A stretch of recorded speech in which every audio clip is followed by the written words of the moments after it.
मेरा नाम रोशन कुमार है। मैं CPSM में सेकेंड ईयर JNU का छात्र हूँ और हालांकि अब मैंने वहाँ से मास्टर्स अपनी कंप्लीट कर ली है। और मैं अतुल सर और रचना मैम का सबसे पहले धन्यवाद कहना चाहूँगा, और रचना शाला का जो कि लगातार जो है मतलब हमें अवसर देते हैं और अपने बच्चे की तरह जो है कहीं ना कहीं वो हमें ट्रीट करते हैं और लगातार अवसर दे रहे हैं और हौसला बढ़ाते जा रहे हैं। तो मैं अपनी पहली कविता आप सबके बीच रखूँगा और कविता का शीर्षक है ममता की परिधि।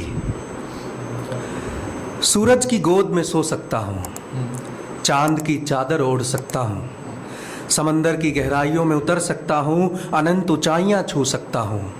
माँ, मैं कभी कुछ भी कर सकता हूँ। अपनी काव्य कल्पना कलम की ताकत और कोरे कागज़ की बुनियाद पर। फिर तुम्हारी ममता की परिधि क्यों नहीं माप पाता? क्या तुम्हारी ममता अपरिमित और मेरी काव्य कल्पना परिमित है? धन्यवाद। अब मैं अपनी दूसरी कविता की तरफ रुख करूंगा और कविता का शीर्षक है पापा मुझे मत भेजो।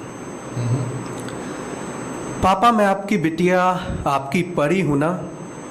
याद है आप मुझे घर की लक्ष्मी भी कहा करते थे। फिर आज क्या हुआ? क्यों आप मुझे खुद से दूर भेजना चाहते हैं? क्यों किसी पराये घर के खूंटे से बांधना चाहते हैं? क्यों पापा, क्यों?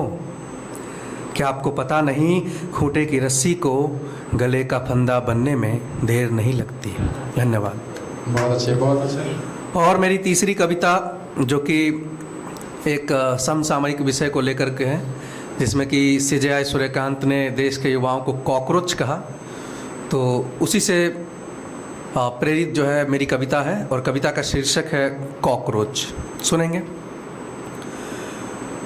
कॉकरोच कभी नागरिक हुआ करते थे, फिर उन्हें जुमलों से बने गटर में डाला गया, जिसमें डूबते ही उनके नागरिक बोध ने आत्महत्या कर ली और फिर उनका पुनर्जन्म हुआ कॉकरोच के रूप में। वे अब गरीबी, भूखमरी और शोषण सब कुछ सहने में माहिर थे। उन्हें गटर का जीवन रास आने लगा था।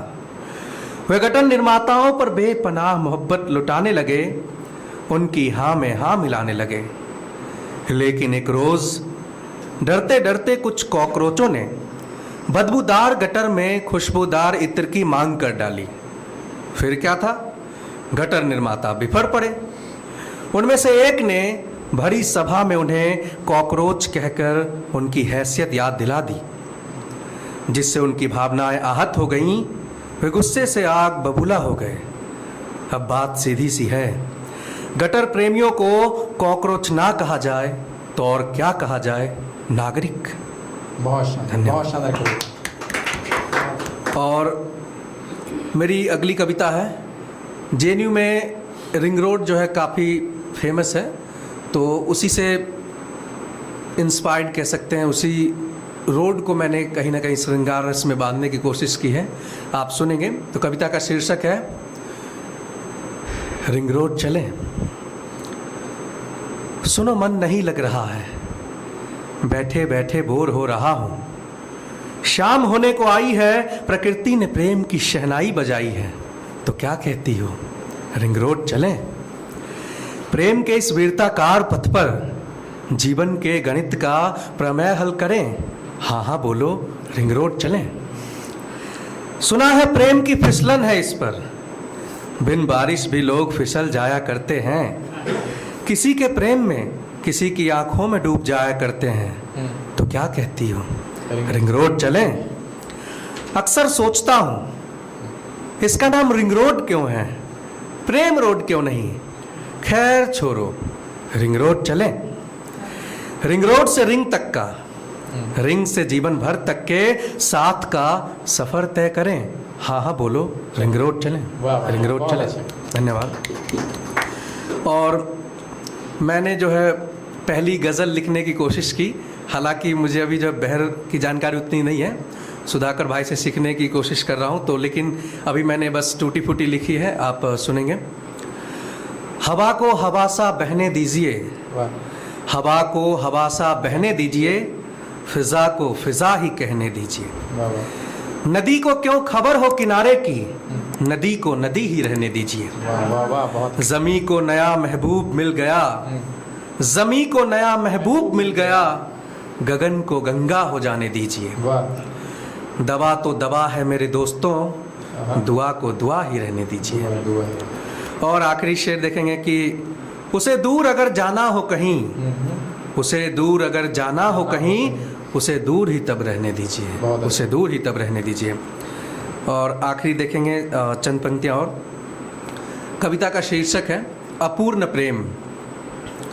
और ये भी जो है मैंने गज़ल की शैली में लिखने की कोशिश की, लेकिन वो पूर्णतः गज़ल है ही नहीं, लेकिन फिर भी इसमें मेरे भाव आप देखेंगे। स्वागत है। अपूर्ण प्रेम। समंदर सा गम है छुपाए बैठे हैं, कभी कविता भुलाए बैठे हैं। कल तलक नाचा करते थे मोर, आज सारे पंख जलाए बैठे हैं। वाह वाह वाह आसमां जमी होना चाहता था, आज क्षितिज गवाए बैठे हैं। वाह। बोगनवेलिया जूड़े का फूल था कभी, आज डाल पर मुरझाए बैठे हैं। साहिल चाहता था दरिया की बाहें थामना, साहिल चाहता था दरिया की बाहें थामना, आज मौन किनारे बैठे हैं। उस रिश्ते का अंजाम अक्सर बुरा होता है, उस रिश्ते का अंजाम अक्सर बुरा होता है, जिसमें एक डूबा हो दूसरा डुबाए बैठे हैं। वाह वाह। और आखिरी पंक्तियां की, चलो अब चले हम प्रेम की गली से, चलो अब चले हम प्रेम की गली से, सफर की थकान चिता सजाए बैठे हैं। वाह, वाह। सफर की थकान चिता सजाए बैठे हैं। बहुत अच्छा। धन्यवाद। बस मैं इन्हीं कविताओं के साथ अपनी जगह लूँ। धन्यवाद।